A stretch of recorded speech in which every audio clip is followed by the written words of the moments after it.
Bueno, bienvenidos a un capítulo más de lo político, de la política, de lo no político. ¿De la política? Bueno, en el capítulo número sexto de nuestro valiosísimo y hermosísimo podcast vamos a tratar un tema muy importante desde hace unos años y es la ley de víctimas, ¿no? La ley 1448 de 2011 modificada por la ley 2421 del presente año. Para abordar este tema traje conmigo dos expertos en política pública, mi queridísima Carolina y aquí mi estimado doctor Darwin, los cuales nos orientarán mucho respecto a estas políticas. Y como siempre, el anfitrión de este podcast, Carlos Andrés Cárdenas, claramente yo. Entremos en materia. Para que comprendamos más sobre esta política, pues la política inicial, la 1448, vamos a hablar con nuestra estimada Carolina, la cual nos orientará sobre esta política. Bueno, pues esta política es muy importante, muchachos, quiero decirles, porque es una deuda que tenía el país con las víctimas del conflicto armado. Ustedes saben que Colombia es un país en donde se ha vivido de primera mano los hechos de violencia, y pues la ley 1448 es una redignificación a las víctimas, sobre todo de zonas rurales, que se han visto afectadas por todo este enfrentamiento y toda la historia de la creación de las guerrillas. Entonces, digamos que esta ley lo que busca es abordar y defender y proteger los derechos de estas víctimas. Digamos que también esta ley nos permite y sale como un tema de prioridad de la agenda pública, que en ese gobierno estaba el presidente Santos, que algunos dicen, no sé, no me consta, no voy a entrar a debates políticos acá con ustedes, pero dicen que uno de los mejores gobiernos fue el de Santos frente a temas de consenso, de acuerdos, de burocracia, y que pues desde ahí no se ha tenido un presidente como él, pero no desconocemos que esto también viene de una lucha y un enfrentamiento entre el gobierno de Santos y unos trabajos muy sutiles que se habían hecho desde el gobierno de Uribe, que habían dejado unas políticas implementadas para esto y que posteriormente la Corte Constitucional pone como unas limitantes o unas líneas de trabajo, pues para que las víctimas sean reparadas en su esfera integral. Pero una pregunta rápida, ¿funciona o no funciona la política? ¿Funciona o no funciona la política? Creo que tiene distintas perspectivas, ¿sabes? Si tú le preguntas a ciertas víctimas que han hecho parte de los procesos de reincorporación y de restitución de tierras y que de manera efectiva han podido volver a sus territorios, seguramente te dirán que sí. Pero hay algunas que te dicen que no, porque digamos que los parámetros establecidos por cada una de las unidades y de las entidades que trabajan con el tema de víctimas no siempre son muy efectivas. Ustedes saben que Colombia es un país que se ve envuelto en hechos de corrupción muy amplios y pues que definitivamente no siempre todo el mundo puede estar contento. Siento que se tiene que trabajar mucho más en el tema de la ley de víctimas y restitución de tierras, y que eso también depende de la voluntad de cada uno de los gobiernos, de si se abandera o no de la manera que se tiene que hacer. Entonces yo creo que es muy afanoso decir si funciona o no funciona la ley de víctimas. En realidad creo que hay más insatisfacción en los escenarios que lo que se puede sentir satisfecho una persona que realmente viene siendo victimizada en razón pues de su condición, y que es muy difícil que te saquen de tu casa, o sea, que te saquen a la fuerza, que pierdas a familiares. ¿Qué te compensa el hecho de que te maten o te violen un hijo? Yo creo que nada, realmente. Eso es cierto. Bueno, ya dándole paso a mi compañero Darwin, el cual nos explicará la modificación de la política 1448, la cual corresponde a la ley 2421. Así es, bueno, querido Carlos, muchas gracias por esta invitación a este podcast. También a Carolina, que nos acompaña el día de hoy, que también ha sido experta en este tema y que esperamos que nuestras personas que nos ven, que nos escuchan a través de este podcast, sea lo más productivo para ustedes. La ley ha tenido muchas modificaciones a lo largo de su historia, porque es una política pública, como decía Carlos, no se puede decir si es buena o no, pero que por lo menos ha reconocido que tiene errores y se han hecho muchas modificaciones. Se han creado también COMPES que le permite hacer integridad con otras áreas del gobierno, le permite generar asignaciones de recursos de manera seria, y la misma Corte Constitucional y el Consejo de Estado se han manifestado y se han pronunciado para brindar mayores garantías a la ley. Entonces, a hoy, todas las modificaciones, ¿en qué se han recogido? Tenemos la ley 2421 de 2024, y cuáles son los aspectos principales que trae. Entonces, genera que promueve que todas las instituciones y entidades y mecanismos que trae la ley dialoguen entre ellos, porque se observaba que las diferentes unidades y procesos generaban claramente atención a las víctimas, pero no era una atención integral, porque se generaba duplicidad muchas veces de los registros. ¿Qué quiere esta ley? Que el registro de víctimas pueda tener una sinergia e interconectividad de datos, aprovechando las herramientas, por ejemplo, inteligencia artificial y la Big Data que nos trae en el país. Genera adicionalmente que todos estos registros puedan en el tiempo brindar también información importante a las otras entidades en la priorización de los beneficios, para el mismo DNP, para el Ministerio de Educación. Entonces, que estas víctimas, las demás áreas del Estado, sepan dónde están las víctimas y que no tengan que, y como dicen, victimizarlos, preguntarle constantemente: ¿usted sí es víctima? No. El registro permitirá saber quién es víctima, quién no, y por ejemplo, a la hora de acceder a un beneficio de educación superior, ya el registro permitirá generar esa asertividad. Adicionalmente, esta ley permite que tenga un enfoque territorial. Digamos que la ley y todas las leyes de Colombia tienen ese error, tienen un enfoque muy nacional y a los territorios los dejan siempre rezagados. Esta ley promueve un diálogo constante con los entes territoriales, departamentos y municipios. Para los municipios que son PEDEC de proyectos de desarrollo de enfoque territorial, donde están gran parte de las víctimas del país, y adicionalmente busca promover los comités territoriales de justicia transicional, fortalecer los diferentes espacios de participación y un enfoque desde la JEP, que es el enfoque de justicia especial para la paz, que nos trae el acuerdo de paz. Y bueno, ¿qué más nos trae? Por ejemplo, principios y enfoques. Entonces, la anterior ley que nos contaba Carolina traía enfoques como era el de dignidad, igualdad, justicia transicional, publicidad. Era un enfoque diferencial que reconocía que hay víctimas que tienen enfoque diferencial cuando son de grupos, por ejemplo, de niños, cuando son jóvenes, cuando son mujeres, cuando pertenecen a grupos étnicos como comunidades negras, indígenas, raizales, pero trae un enfoque nuevo, es el de seguridad humana. Entonces, es un enfoque que ha promovido mucho el gobierno del actual presidente Petro y que dice que el centro de toda política y de toda acción estatal está en el ser humano, no en los recursos, sino en el ser humano. Inclusive cuando habla de seguridad humana, también habla de enfoque ambiental, o sea, trae que el centro es las personas y la protección del medio ambiente.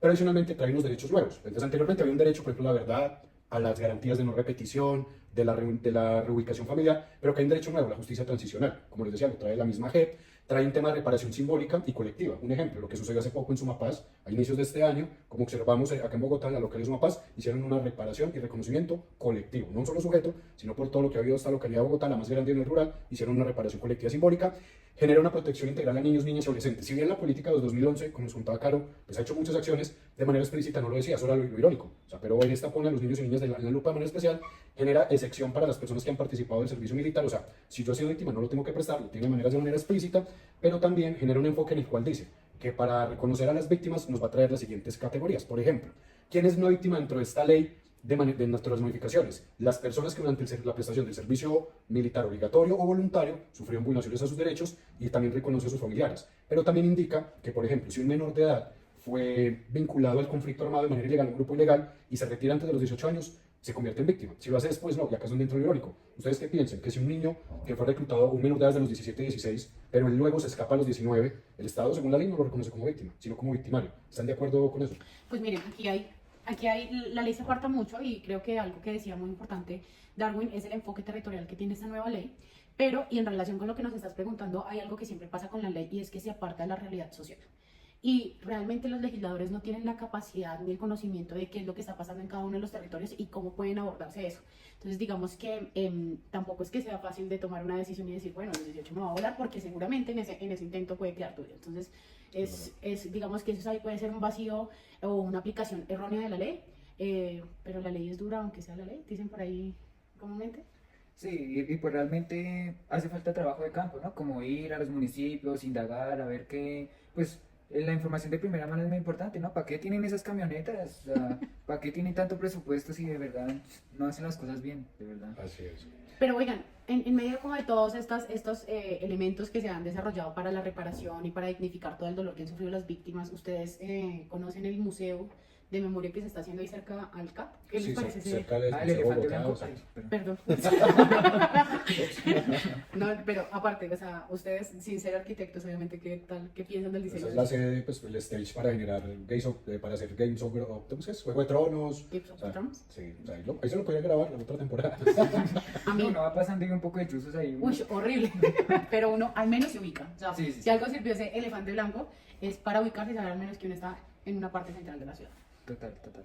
Bueno, no, digamos que acá, pues, retomando el tema de qué modificaciones trae el tema de registro de víctimas, pues es interesante porque permite que la ley se extienda hasta el año 2031, o sea, tener mayor cobertura, o sea, mayor garantía de la misma. Permitió traer mejoras también frente a los términos de inscripción en el registro único de víctimas. Es un margen de 4 años donde la persona se puede acercar y decir, yo fui víctima. El Estado que tiene le dice, es el principio de buena fe. Si la persona dice que es víctima, lo va a reconocer. Obviamente luego le va a pedir una serie de pruebas, pero no le va a negar su condición. Entonces entra el principio de buena fe, en el cual la persona al decir que es víctima, no lo van a victimizar, sí señor, bienvenido, y ya pues va a generar un proceso para reconocerlo. Obviamente va a tener una serie de pruebas, pero también hay un tema de las medidas. Hay asistencia y protección, estabilización socioeconómica, que acá les voy a plantear un debate, hablando hace poco con un experto que trabajó en la unidad de víctimas hace muchos años. Él me decía, hay algo irónico, la ley cree que las víctimas solo quieren dinero para su reparación.